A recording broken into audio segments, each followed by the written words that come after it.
Everyone's had that story. And if you're just starting out in business, like you will have that story where you just feel like everything's falling apart.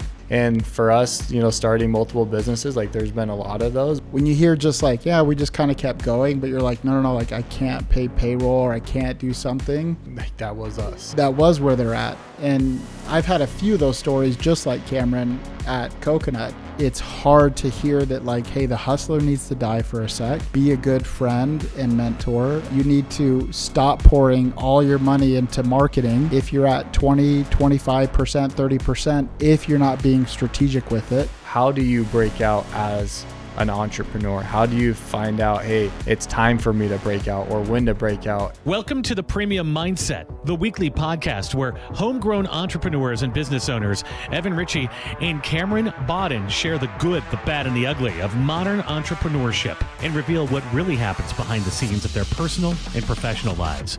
As owners of two of America's fastest growing and most disruptive companies, Coconut Cleaning and Green Mango Pest Control.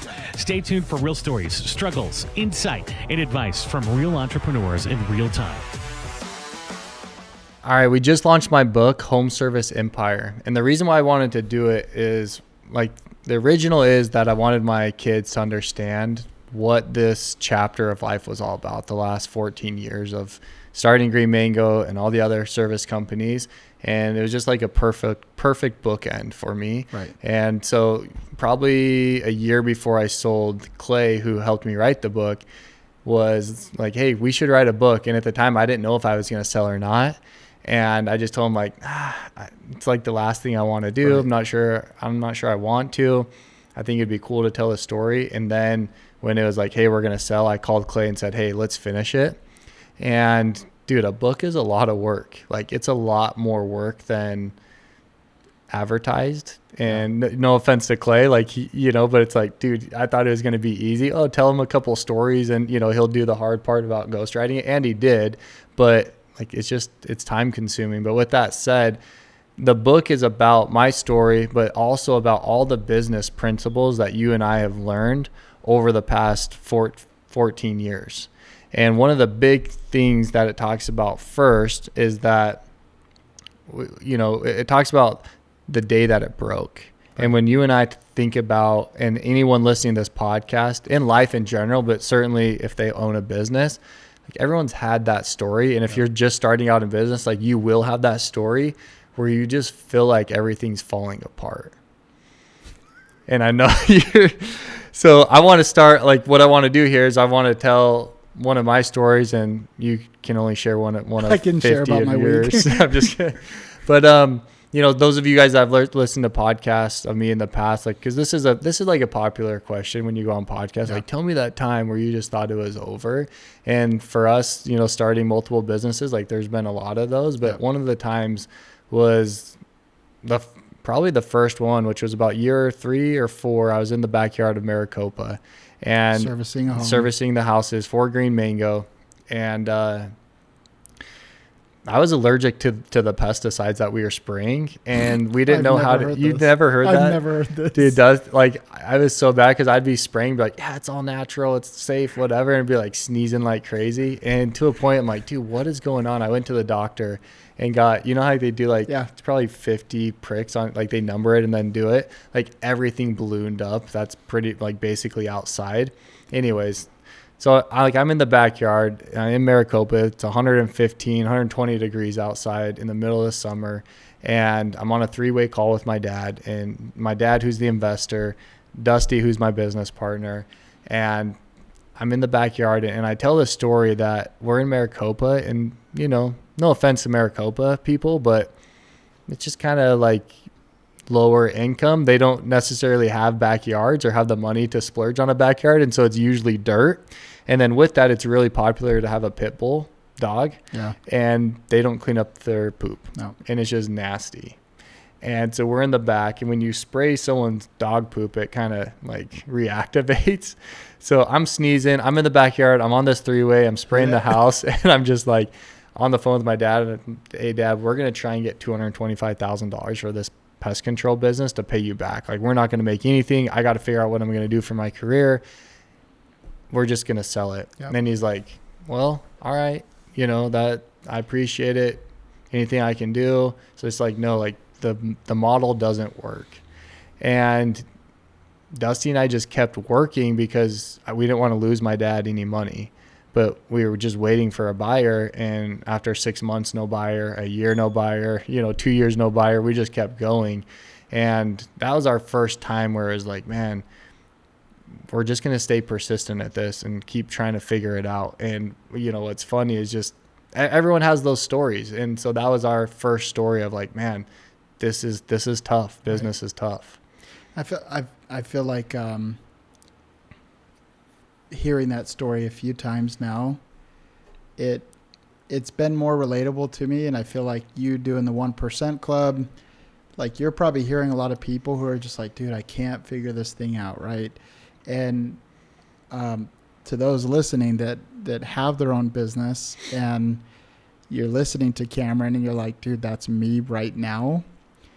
When you hear just like, yeah, we just kind of kept going, but you're like, no, like I can't pay payroll or I can't do something.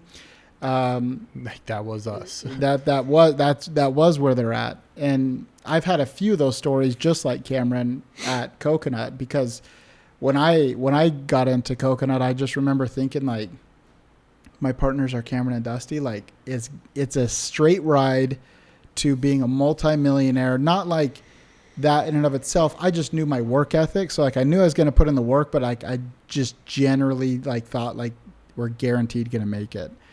And I remember 3 months in, I'm like, hey man, like these flyers aren't really like picking up. No one's calling in. You're like, yeah, like it's going to take a long time for that to kick in. Like, what are you doing in the meantime? Knocking doors, talking to people, all the things. But I've been there multiple times, and I know that you guys have too. And I think that if I look back to the situations that I've said, you know what, my back is against the wall, it really is just, there's a saying that I didn't like at the time, but somebody told it to me. They said, we suffer more in imagination than we do in reality. And you're floating in water, and you probably can just stand up. Mm-hmm.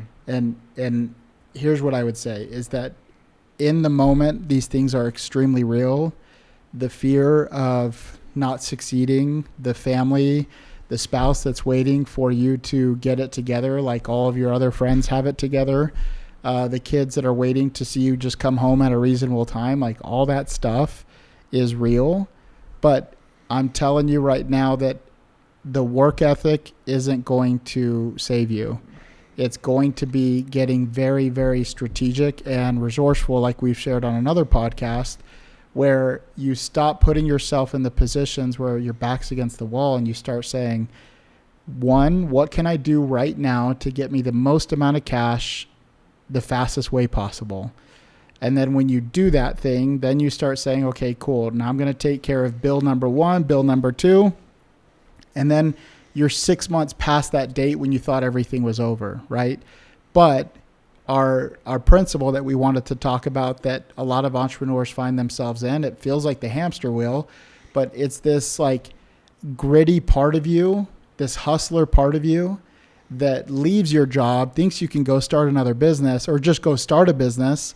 That is like the mindset where it's like, I work hard. I think I could do this better. Like, and then what you find yourself doing is like, you find yourself building this cage for you. You find yourself painting yourself back into a corner, and you're like, man, my work ethic and my grit, all it's done is it's built a cage around my life and my circumstances, my wallet, and my freedom. Entrepreneurship isn't freedom. It feels more like a prison cell. And we're going to talk about how you can get out of that and start living your or working your business in a way that mitigates you from putting yourself in that position again. I just had an experience with franchisees because Cameron and I are still building a national company, and I was able to illustrate to them how important it is to stay on top of their leads, that before they pass it off to a family member, that they need to have the SOPs that we already have. So it's clear, the stats are out there. Franchising is an accelerator for you to not only start a business, but to be able to grow at a pace that just starting a regular company, you just can't do. So if you're interested in franchising with us at Coconut Cleaning and you want to jump into a system that's ready to go, click the link below and we'd love to talk to you soon. It's so, this past weekend, I think about the cage. When you say cage, like I rolled my razor like multiple times this weekend in the race, and then got hit at 65, 70 miles an hour. And like I was in this protective cage, and when I was rolling, like I felt safe. I honestly did. And even when the one guy hit me, I knew there was 14 more cars behind me. And I felt like I'm good. Like I didn't feel at danger at any point because I had built this cage. And I think with entrepreneurs, it's the exact same way as they build this cage, like literally they're welding themselves in this cage, and it's their little protection zone to where it's like, okay, I took this leap to be an entrepreneur. I left my salary. I left my job. I started doing this. I'm a technician. I'm out on the truck. Like I'm making some money. Everything's good. But as soon as it's time to let the hustler die in order to be like what we talked about last time, do you want to be a rich, or do you want to be a king? Right. If you want to be a king, or if you want to be rich, you need to start breaking that cage. And as comfortable as I felt in that roll cage, like I wanted to get out. Yep. And if you want to grow as an entrepreneur, you have to get out of that cage. You have to start breaking your welds and figure out a way, hey, I got to get out and I got to stay out. And that's the biggest problem that I see with business owners, that they feel too comfortable in that little cocoon and they're not wanting to break out. And so how do you break out as an entrepreneur? How do you find out, hey, it's time for me to break out, or when to break out? And that's the biggest problem when I look at this podcast, when we talk about the struggles, when we talk about my book, like that's what we go through, and you've lived it and you're going through it, is that there's times where you just want to get out. Like the first one is off the truck. Dusty and I were in the truck for 6 years together, and like together, not even spraying separate routes. Like that's just horrible. I'm like, that just seems so funny. Yeah. But we were scared. And I think a lot of people on this listening to this podcast are probably scared. And so one, it's sit back and analyze, like, am I comfortable in what I'm doing? And can I be a better asset to my business if I get out of this comfort zone? Because you're never going to really break through unless you do.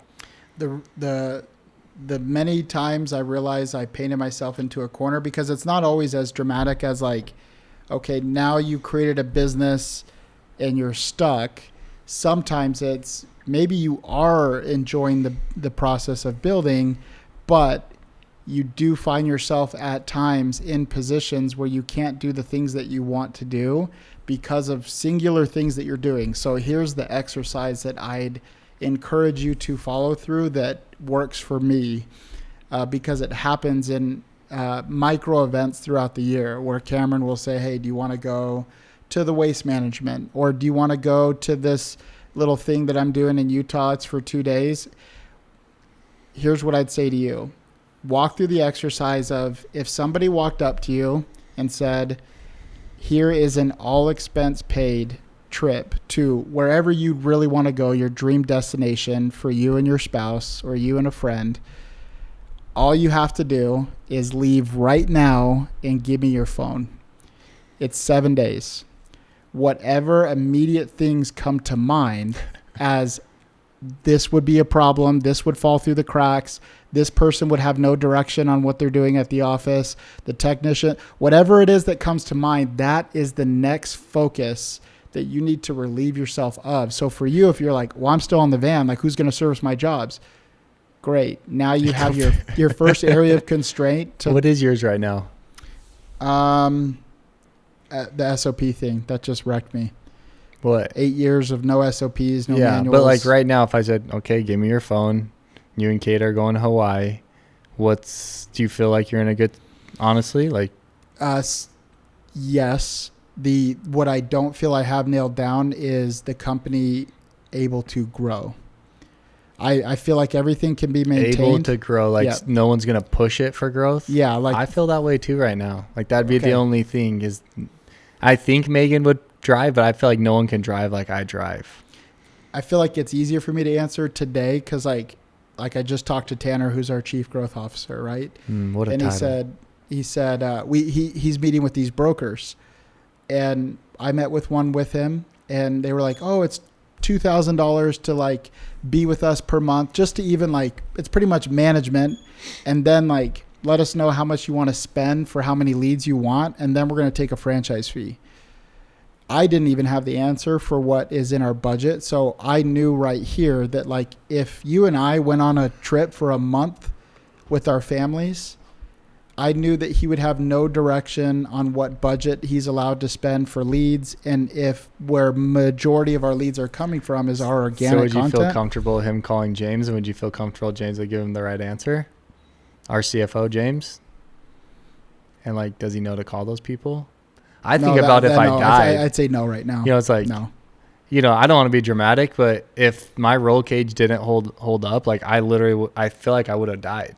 At least been, you know, in a wheelchair, because Can I just say, when you texted back that you were fine, I'm like, there was a part of me where I'm like, I don't even know like if everything is structured okay, right? If like you're not here as far as like equity. After you said you were okay, that's when I was like, we're protected, right? Like we have all that, like, or does like your uncle become like my partner now? Yeah, like I yeah. don't, all that stuff came to crazy mind. uncle. No, Liz is your partner now. Wait, really? That's sick. I don't know where we're just like You're the just- danger you're- or whatever. We're just I don't- illustrating that, like, hey, you asked me, like, my honest answer right back to you is I do feel like revenue would maintain. I think existing franchisees would grow because I think our system allows them to grow up to 3, 4, 5 million. Like the structure is there.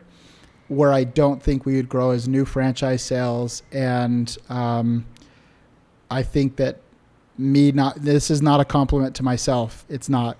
I think that if I wasn't here to assist in the sale of the franchise when they came to tour, I don't know if we would scale like we would if I was here. And I don't Is like that that. because the pay scales aren't there? Because like that's the exactly incentives? Cool. If you're listening to this podcast right now and you're loving what we're talking about, but you're still confused of where to go and how to accomplish it, that's exactly why we started the 1% Club. We go through playbooks that teach you exactly how to do it and when to do it. And so I want you to click the link below that talks about the 1% Club and want you to join with us. All right. So the next thing that I want to talk about that took a lot of time to create this, I'm actually really proud of it, is because it's kind of like the 9 things that I've identified that not only made me, but I feel like has made Coconut as we've learned them together. Right. And, you know, like I always try to do is I wanted to brand it. And so I called it the 9 value vortex because Mark, my life coach, started with him in 2018. He introduced to me this balance wheel. And he talked about how, you know, there's different areas in your life and it's important to be balanced within them. And so when I think about business and being happy and fulfilled and balanced, it's these 9 things. And the first one is mindset. And I think about how important that is as an entrepreneur. We'll throw this up on the screen as well. Yeah. I think, well, let me go through them. So throw it up right now and then we'll go through them. So it's mindset, it's systems, people, sales, marketing, and I love this one. It's premium, performance, friends and mentors, and then the exit strategy. Yeah. And the reason, you know, I guess I don't want to jump ahead, but let's start with mindset. So like talk as if like it's up here because I have like the point that I want to bring out. But like what I asked you prior to the podcast is like, did Cameron realize at some point that all the coaching, all the way of living, he's realized that, man, I've lived this way for 4 or 5 years and this is what got me to my exit. So now I need to make this or was it like, I'm going to make this thing and I'm going to live by it? I always laugh when I'm listening to Alex Hormozi and he kind of jokes, but he's like, this only took me 25,000 calls to figure out. So here it is in the next 60 seconds. Right. That's kind of what this is for me in the value vortex. Like, hey, this is 6, 7, however many businesses. This is 14 years of trial, pain, suffering, all the things. And what I feel like if you had these 9 things in order as a business, you're going to be able to sell for a lot of money. Yeah. That's what this is. Yeah. So I want to hit on the thing that like I've always kicked against, and I'm not right in this, but what I've appreciated about you is like you've never shoved it back in my face, but like I'm not the healthiest. I work really hard. I love my children. I love my wife. I love my faith. So would you put that under performance or premium?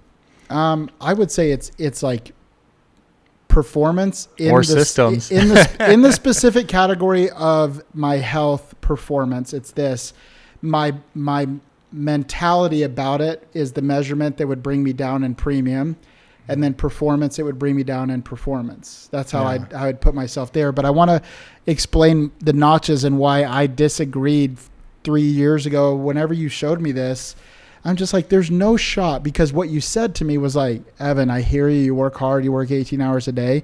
I would rather, as your partner and friend, you be performing at a 4 in your balanced in your balance, if it meant that the sacrifice in like your work hours was you allocating more time to your health and mindset. I was like, Cameron, like, screw my mindset, like, screw my health. Like, we're going to have this awesome business. And like, you've just preached that. And I would say that you've lived it to even points of frustration for me where I'm like, dude, like, we have to see this thing through the finish line. You're like, great, I'll be in at 10 after I'm done with the gym, after I'm done with like my kids, this, in the gym. I'm like, dude, like, that's got to wait. Like, you're selling a business right now, but you just stuck with the things that kept you. I mean, it's not for me to say what numbers you were at, but what I saw was like, at that point of the sell, you were getting very close to like, whether it was all 10s or whether it was all 5s, you were consistent across the board. And so what you would preach to everyone out there when they're seeing this is like, it's better if you were to initially do this and say like, dude, my mindset is locked in. I'm on top of the world, but my finances suck. I don't have great relationships with people, and I pour no money into marketing. You'd rather say like, dude, you need to get those things more consistent and uniform than to be proud about one of the areas being a 10 and the others being a 1. Yeah. And I go through it in the book, so I'm sure we'll have a link on here to order it and go through it. But like, that's essentially what it is that you're never going to be perfect at one thing, and it's hard to focus on more than one thing at once. But you can strategically slowly get a little bit better in each area. And again, these are the 9 things that I feel like are important in a company. And the reason why like mindset is the first one is because you have to have the right mindset in order to be successful. And then after that, it's the systems that you put into place. And I feel like we talk too much about systems, but like, dude, it's literally the heartbeat of an organization and how you do anything. And then the people, I feel like you've done a great job at this. I've had to learn the hard way of having the right people within the organization. Mm-hmm. And you have stories of people that have taken care of you, and you have the stories of people that have screwed you. But what's most important is like, how are your people? Will they go to battle for you? And I know you can answer that. I'm like, probably a 10. Like, you've done an amazing job at that. And so if you're an organization that's sitting back, and we have some people in the 1% club where they don't feel like their employees have told us, like, we don't feel like this person values us. We don't feel like, this is a everyone wins type of culture, and you're not going to be successful. Again, you might be able to be a profitable business, but you're going to have this turnover and you're just going to be miserable. You want people that are on your side. And so I like going through that. But the biggest thing of the value vortex is that, buyers don't care about the sacrifice that you make. They just want a strategic business that can survive without you, that doesn't have key man risk. That's what they're looking for. And so go create this 9 value vortex within your organization, whether you're going to sell or not. And that's what's so cool about it. And that I didn't know when I was building Green Mangoes, like, build that business as if you're going to sell it. And then you'll have the best of both worlds. And I feel like it's bringing up 2 points, but as I look at things like this, and as I say, like, man, where am I out of whack and where could I get better? I think, not that I don't think that is what he's saying, but to you guys out there listening, and I sent that screenshot of like, Mary listens to all this, my daughter. Wait, she listens to Premium Mindset. Oh yeah. And she's like, hey, you've never said anything about like me or Stetson, whatever. But when I see stuff like this and I think of like my kids, as a business owner, and somebody who has accomplished a pinnacle of probably what you want to accomplish is what Cameron's done. It's hard to hear that, like, hey, the hustler needs to die for a sec. Be a good friend and mentor. You need to stop pouring all your money into marketing if you're at 20, 25%, 30%, if you're not being strategic with it. Because if that is at a compromise to your profits or showing any sign of consistency in your operations that shows any sign of consistent profit, like, you're not going to have the most sellable business. And then what's that going to do? It's going to put you right back into this cyclical process of like, well, I need to go hustle and grind and do it. So it's look at all these things and look at these 9 categories and get strategic about, okay, where's my mindset? How are my systems, my people, my sales, my marketing? And saying, this is where I'm at now. And how frequently would you recommend people doing this?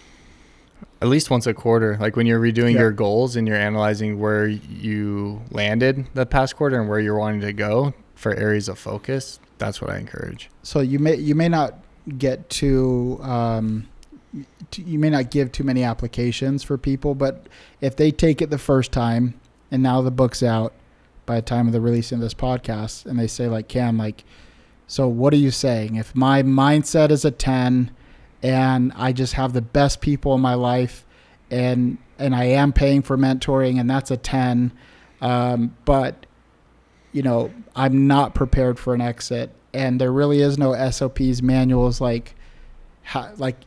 are you recommending I go down in my mindset or I improve in my systems? Because I feel like some of these things come at a cost of another. I don't know if I agree with that. Right. I'm asking, like, what would you say? Yeah. No, like, I guess I do to a certain extent, but like, I don't know if you say like, hey, my mindset's on point. In order for my mindset to be on point, for me, it's simply doing an ice bath in the morning and my daily mantra. And that takes like 3 minutes, and so how much, like, is that taking away a large portion of your day? I think what most business owners will find is that they're just not allocating time to it and they're wasting time in other areas. And we talked about quadrants on another podcast. Hey, go get out of quadrant 1 and get into quadrant 2. And this is why I said quarterly, because if you're doing your quarterly planning and you're saying, hey, this month we're going to improve the exit, what goes into exits, like, I think you keep doing your ice baths in the morning or whatever it might be, but we're just going to allocate a little bit more time, like 30 minutes less of scrolling on Instagram and 30 more minutes on focusing on exits. So before you try pouring more money into marketing, before you try upping your sales, you have to know thyself first. And in order to know thyself, you can use this structure that will bring some integration and balance into your life. And then when you do that and you start living that way, all the things of growing, sales, market, all those things start to become more clear and more easy to do. So if you don't have a structure to recalibrate where you're at in life, where you're going with your business, use this. It'll take you to the next level and check back in every quarter.